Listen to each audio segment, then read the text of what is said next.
संजय राठौड़ का त्यागपत्र हुआ। आज अनिल देशमुख जा रहे हैं। अनिल परब के रोल की भी इंक्वायरी शुरू होगी। मुझे विश्वास है कि आने वाले कुछ महीने में ठाकरे सरकार के आधा दर्जन मंत्री घर बैठे होंगे। अनिल देशमुख का त्यागपत्र हुआ, लेकिन उसको प्रोटेक्शन और मिस्टर क्लीन का सर्टिफिकेट उद्धव ठाकरे जी और शरद पवार जी ने दिया था। इन दोनों ने महाराष्ट्र की जनता की माफी मांगनी चाहिए। सचिन वादे वदोले गैंग ने 2000 करोड़ रुपए वसूल किए। ये ईडी के पेपर भी मेरे सामने है। जो टीआरपी, जो रेवेन्यू मनी लॉन्ड्रिंग स्कैम, उसी प्रकार से बुकी उनके पास से हुई वसूली, ड्रग कार्टेल के द्वारा हुई वसूली, पुलिस की बदलियों में जो वसूली, 2000 करोड़ का घोटाला है। और मुझे विश्वास है कि सीबीआई हो, ईडी हो, register of companies, income tax, ये जब इन्वेस्टिगेशन शुरू करेंगे तब आधा दर्जन मंत्री घर जाने की तैयारी शुरू करेंगे। अनिल देशमुख ने राजीनामा दिला। उद्धव ठाकरे साहेबांचा काय विचार आहे? अनिल देशमुख ना ते शुद्ध असल्याचे सर्टिफिकेट देणारे शरद पवार साहेब, त्यांची काय जबाबदारी आहे की नाही? उद्धव ठाकरेजी आणि शरद पवारांनी सगळ्यात पहिले महाराष्ट्रातील जनतेची माफी मागितली पाहिजे।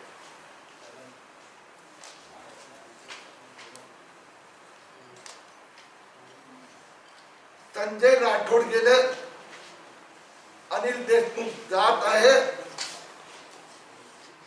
बहुतेक अनिल परब तयारीला लागले असेल। सचिन वाजे जो घोटाळा आहे, 2000 कोटी रुपयेचं कलेक्शन, कोविड कमी झाला आणि ठाकरे सरकार कामाला लागले। वादे वसुली गँगचं कलेक्शन 2000 कोटी पेक्षा जास्त आहे।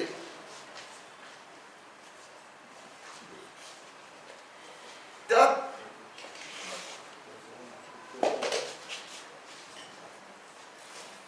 तो टीआरपी घोटाळा, हा टीआरपी घोटाळ्यामध्ये जो मुख्य घोटाळा आहे पैशाच्या दृष्टीने, तो आहे ज्या चॅनल अस्तित्वातच नाही, फक्त कागदावर आहे, आता चॅनलच्या नावाने शेकडो कोटीचं रेव्हेन्यू दाखवून मनी लॉन्ड्रिंग गेलं आहे। 1000 कोटीचा हा घोटाळ्याचे पेपर मी ईडी कडे पाठवले आहे। एका बाजूला टीआरपी घोटाळा, दुसऱ्या बाजूला वसुली गँगनी बुकी करून केलेलं कनेक्शन, रियाच्या वेळेला वेगवेगळे लोक आप भी ड्रग ले रहे हो, आप भी ड्रग ले रहे हो असं समन पाठवले जायचे। पोलीस ट्रान्सफर घोटाळे, आता या वेगवेगळ्या पॉकेट मधून 2000 कोटीचं कलेक्शन जे वाजे गँगनी केलं आहे, त्याचे लाभार्थी कोण? अनिल देशमुख तर एक आहे, पण त्या सगळे पैसे येत होते अनिल देशमुख स्वतःकडे ठेवत होते। त्याचा एनसीपीच्या खात्यात किती गेले? त्याचा मुख्यमंत्री कार्यालयाचे मंत्री अनिल परब गृह खातं पण चालवतात आणि गृहनिर्माण खात्यात एसआर आणि म्हाडाला डायरेक्ट इन्स्ट्रक्शन देण्याचं काम। आणि म्हणून आम्हाला विश्वास आहे की सीबीआय असो आणि वादेचा जो एनआयए इन्व्हेस्टिगेशन चालू आहे, त्यात ज्यावेळी फायनान्शियल इन्व्हेस्टिगेटिव्ह एजन्सी सहभागी होणार, मग त्यात ईडी असेल, कंपनी मंत्रालय, इन्कम टॅक्स विभाग, रिझर्व्ह बँक ऑफ इंडिया, आणि मला खात्री आहे की यातले एकंदर अर्धा डझन लाभार्थी मंत्री यांची नावं बाहेर येणार. यात बिटकॉइन द्वारा लेन देन हुआ है, बेनामी कंपन्या आहेत. म्हणून भारतीय जनता पार्टीचं म्हणणं आहे की हे सगळं प्रकरण दाबण्याचा ज्यांनी प्रयत्न केला, मुख्यमंत्र्यांनी जनतेची माफी मागितली पाहिजे. माझा उद्धवजी ठाकरेंना सवाल आहे, सचिन वाझेची नियुक्ती तुमच्या द्वारा झाली. मी गेले 1.5 महिन्याहून जास्त 1 महिना सतत मंत्रालय आणि पोलीस कमिशनर ऑफिस मध्ये टक्के खात आहे. माहितीच्या अधिकाराखाली मंत्रालय गृह मंत्रालयाने मला कळवलं, सचिन वाझेची फाईल आमच्याकडे नाही. मंत्रालयाची फाईल गायब झालेली आहे. आता नवीन फाईल बनवण्यात आली, ती 20 जून 2020 नंतरची. त्याच्या आधीचे पेपर गृह मंत्रालयाने पोलीस कमिशनर ऑफिस मध्ये पत्र लिहिलं की आधीचे पेपर आम्हाला द्या. पोलीस आयुक्तांकडे मी गेलो तर तिथेही फाईल सापडत नाही आहे. सचिन वाझे नियुक्तीची फाईल ऍडमिनिस्ट्रेशन डिपार्टमेंट मधून क्राईम ब्रांचला गेली आणि क्राईम ब्रांच मधून आयसीयू मध्ये गेली, ज्याचे सचिन वाझे प्रमुख होते. आणि त्यानंतर ही फाईल गायब झालेली आहे.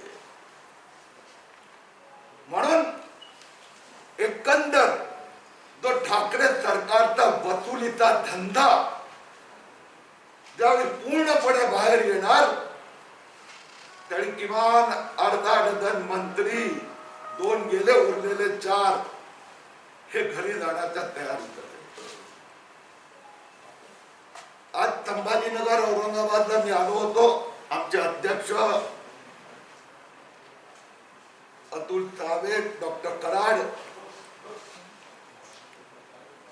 आमचे माजी महापौर, आम्ही येथील कोविड सेंटर आणि काही हॉस्पिटलच्या भेटी घेतल्या.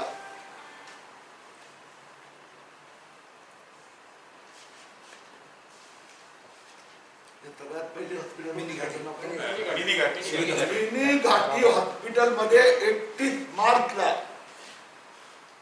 जो ऑक्सिजन पुरवठा, त्याचे गॅस बॉटल बदलताना 20 मिनिटं विक्षेप झाला. त्यात 4 कोविड पेशंटचे मृत्यू झाले. ही गोष्ट खरी आहे का? मिनी घाटी हॉस्पिटलला आता ऑक्सिजन प्लांट बसवायचं काम सुरू आहे.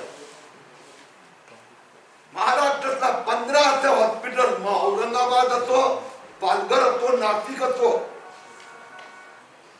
6 महिन्यापूर्वी कॉन्ट्रॅक्टरला पैसे दिले गेले. अजूनपर्यंत लिक्विड ऑक्सिजनचे टाकी प्रोजेक्ट बनवण्याचं, बसवण्याचं, सुरू करण्याचं काम सुरू झालेलं नाही.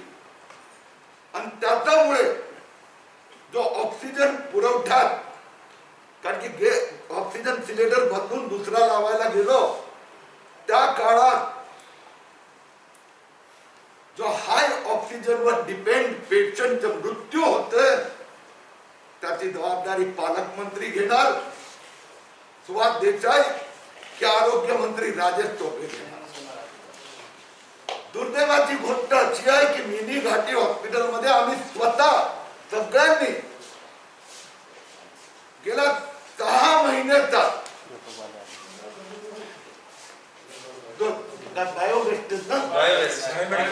बायोमेडिकल वेस्ट, तो कचरा तिथे पडून आहे बेसमेंट मध्ये.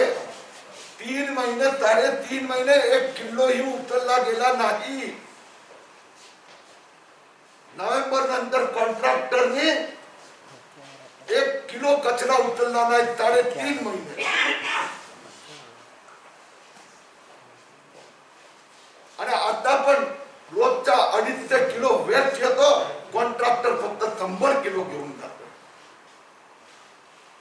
आणि या कचऱ्याच्या वर हॉस्पिटल उभं आहे, चुकून जर त्यात आग लागली तर काय होणार? महाराष्ट्रात कोविडच्या दृष्टीने सगळ्यात मोठे एक चॅलेंज आहे हे ऑक्सिजन पुरवठा.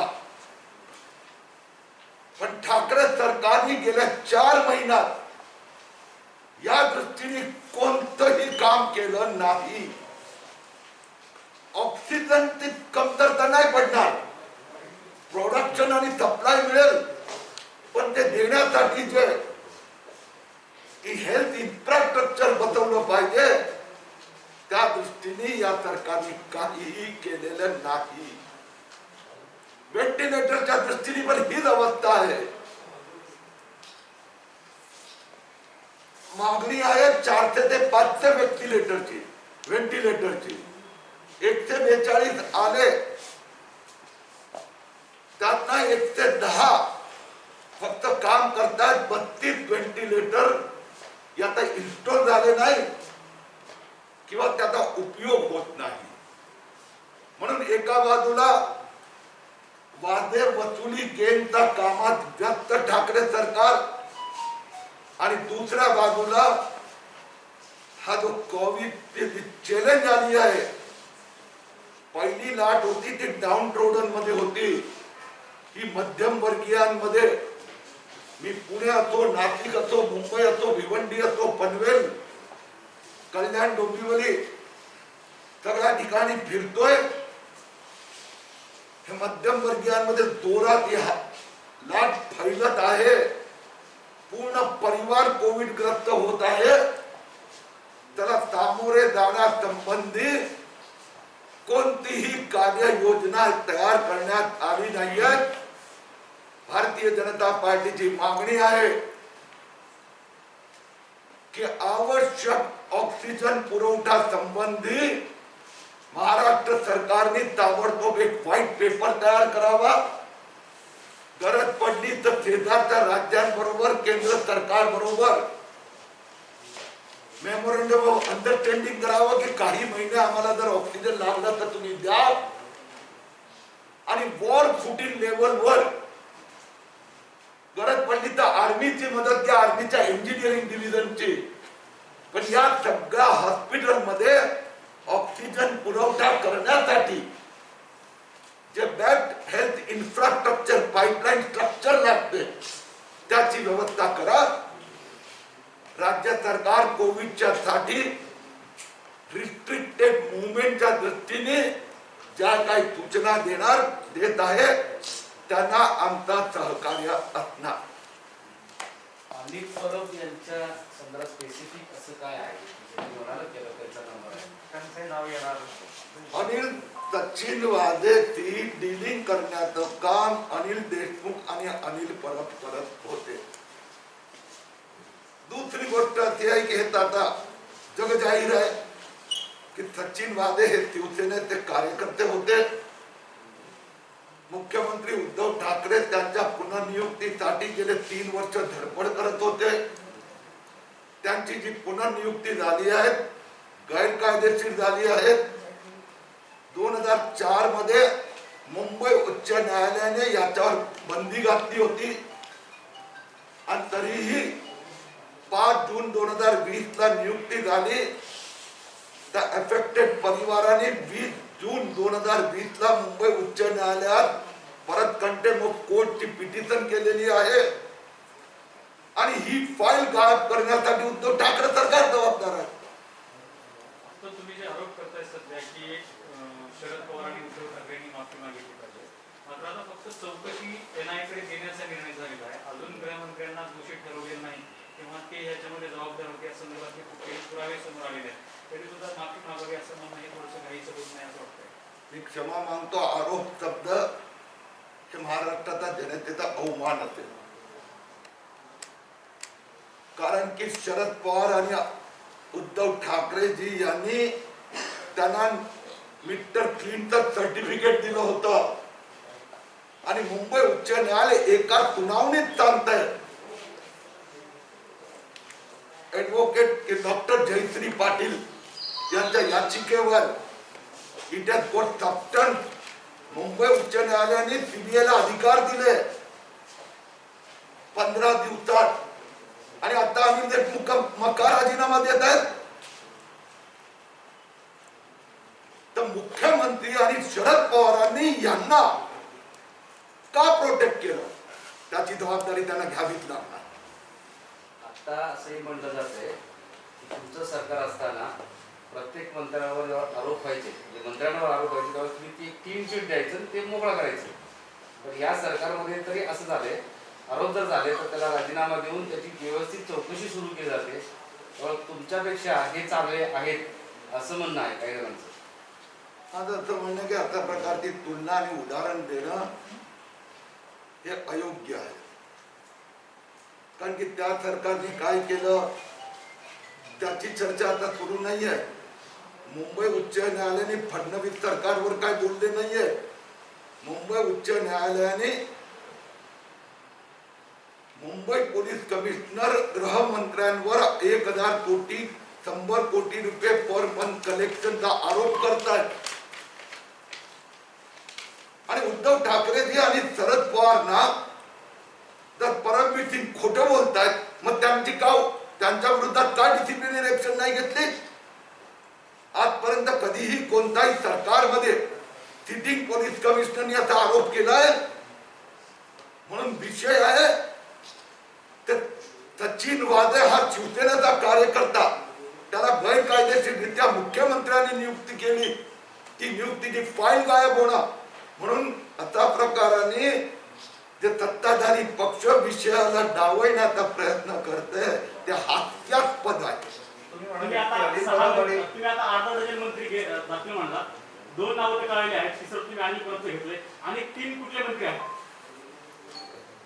वसुलीचा धंदा, 3 मंत्र्यांची नावं कोणती? वसुलीचा धंदा हे सरकार उद्धव ठाकरे सरकार करत आहे. उद्धव ठाकरे सरकार हे वसुलीचा धंदा करत आहे, आणि हा धंदा जर बाहेर आला, वसुलीचा धंदा जर बाहेर आला तर अर्धा डझन मंत्री हे जातील असं तुमचं म्हणणं आहे. आता 3 जणांची नावं सांगितली, म्हणजे आता यापूर्वी गेली 2 आणि आताच एक अनिल परमारचं नाव सांगितलं. आणखी 3 कोण आहेत? आणि वसुलीचा धंदा म्हणजे हा केवळ या वाजे प्रकरणातला आहे का आणखी कुठले वसुलीचे धंदे तुमच्या समोर आलेले आहेत? आता बघा, आम्ही जे गेले 15-20 महिनाभर बोलतोय त्यातले एक खरं आहे हे सिद्ध होत चाललंय. उद्धव ठाकरे सरकारने तर मनसुखची आत्महत्या म्हणून, उद्धव ठाकरे सरकारने तर ATS अरे एंटी टेररिस्ट स्क्वॅड, आणि त्याला इन्व्हेस्टिगेशन काय दिलं? मनसुखची हत्या. म्हणजे हास्यास्पदच आहे ना.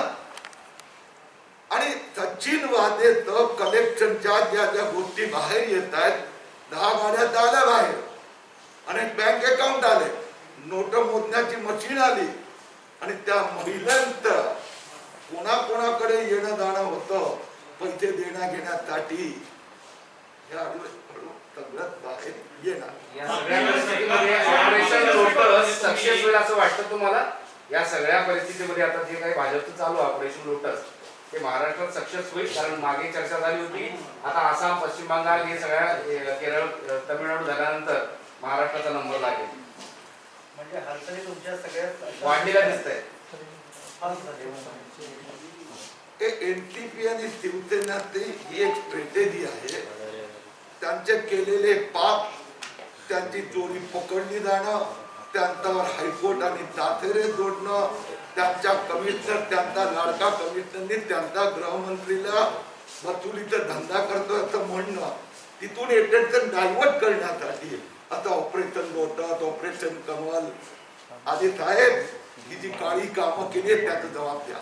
सर 3 मंत्री कोण आहेत? 3 नावं कोणती? 3 मंत्र्यांची नावं कोणती? तुम्ही 6 सांगितले, नावं 3च घेतली.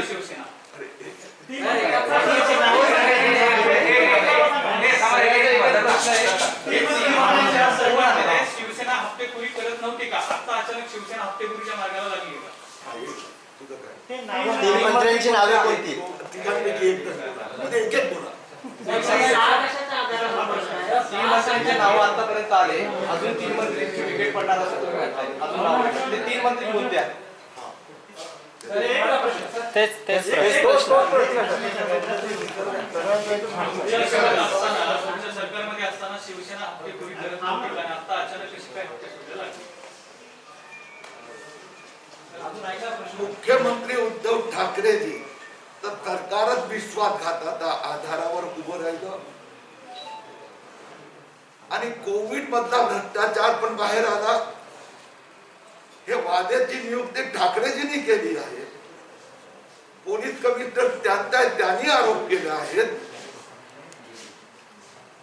आणि म्हणून जर हे घोटाळे करतात आणि त्याच्यावर न्यायालय निर्णय देत आहे तर मागे शिवसेना काय करत होती, मागच्या भ्रष्टाचार झालं तर तेही लोकांनी समोर आणावं. आमच्या समोर हे जे घोटाळे आले आम्ही कागद तुमच्या समोर ठेवतो, योग्य इन्स्टिट्यूशनचा पुढे जातो आणि त्यांनी दिलेल्या निर्णयानंतर अनिल देशमुखचा राजीनामा मी नाही दिलाय, त्यांनी दिला. मागच्या तर सरकारमध्ये तीन नावं मागच्या सरकारमध्ये काय केलं आणखी तीन मंत्री थांबा तिकडे एक मिनिट. आणखी 3 मंत्री ते सांगा. नाहीयेत नावं त्यांच्याकडे. अरे आगे आगे देखो होता है क्या. तुमच्याकडे नाव नाही असं समजायचं का मग?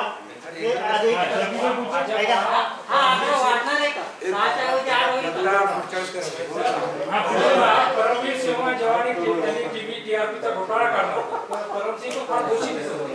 पण आजकाल परमसिंग काही बोलायच नाही आता, फक्त त्यांनी 100 कोटी काढले. माझे पूर्ण रिपोर्ट परमसिंगला करत होते. तुम्हाला काय वाटतंय? आता ते 100 कोटीमध्ये इन्व्हॉल्व असतील का रिपोर्ट करत असाल? आता सचिन वादे तर एवढं बाहेर आल्यानंतर कोणी जर असं सांगितलं की हा भाजपचा डाव आहे तो ज्याचा प्रवक्ता असेल तो हास्यास्पद आहे एवढंच म्हणावं लागणार. अनिल देशमुख संबंधात जे बाहेर आलं त्याचा कोर्टाने निकाल दिला तेही भाजपचा डाव आहे, मग हास्यास्पदच म्हणावं लागणार. घोटाळे आताची सरकार घेते, वसुली गेंग ही संकल्पना ठाकरे सरकारने आणली. मी तुम्हाला सचिन वादेच्या वसुली गँगचे 4 तर मार्ग दाखवलेत आणि मी जे सांगतोय हे बाहेर येणार. याचे डॉक्युमेंट आम्ही सिस्टमला देत आहोत आणि आता ते सिस्टमचा इन्व्हेस्टिगेशन द्वारा हळूहळू सगळंच बाहेर येणार. तुम्ही अनेक घोटाळे काढता आणि तेवढा तुमचा अभ्यास आहे. आमच्या मित्रांनी जो प्रश्न विचारलेला आहे त्या 5 वर्षामध्ये तुम्हाला असं एकही प्रकरण दिसलं नाही का? तुमचा अभ्यास आहे म्हणून हा प्रश्न आहे. 5 वर्ष तरी युतीमध्ये असताना शिवसेनेने एकही घोटाळा केला नाही असं आपण म्हणता येईल ना? का तुमचा अभ्यास ह्या क्षेत्रामधला फार मोठा आहे. आपण ज्यावेळी परिसंवाद घेऊ त्याच्यावर निश्चित चर्चा. शिवसेना साधू होती आणि याच वेळेस चोर होती असं म्हणायचं. माझं उत्तर पूर्ण होऊ द्यायचं की नाही. आता शिवसेना जर पुन्हा भाजप एक मिनिट.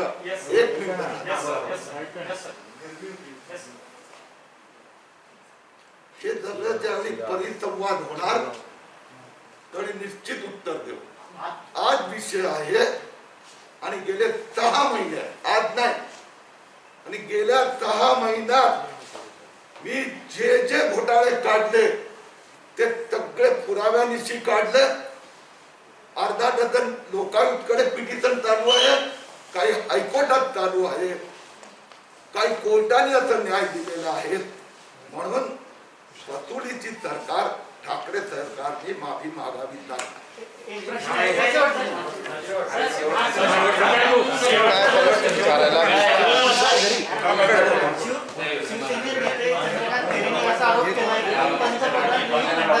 महाराष्ट्रातून कोट्यवधी रुपये घेऊन गेले पण महाराष्ट्राला काही दिलं नाही. आमची अशी मागणी फडणवीसांनी पंतप्रधानांना सांगावं आणि मराठवाड्याला 500 व्हेंटिलेटर द्यावं.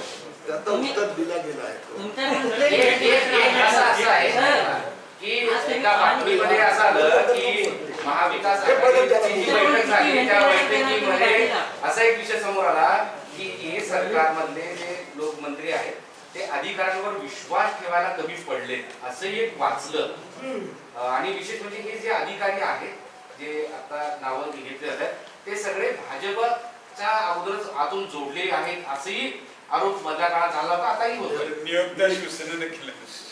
म्हणजे याचा अर्थ असं का की ह्या जे महाआघाडीच्या नेत्यांना सगळ्या डिपार्टमेंट मध्ये सचिन वाजे सापडले नाही असा अर्थ करायचा.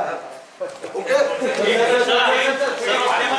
आरोप केला होता की 100%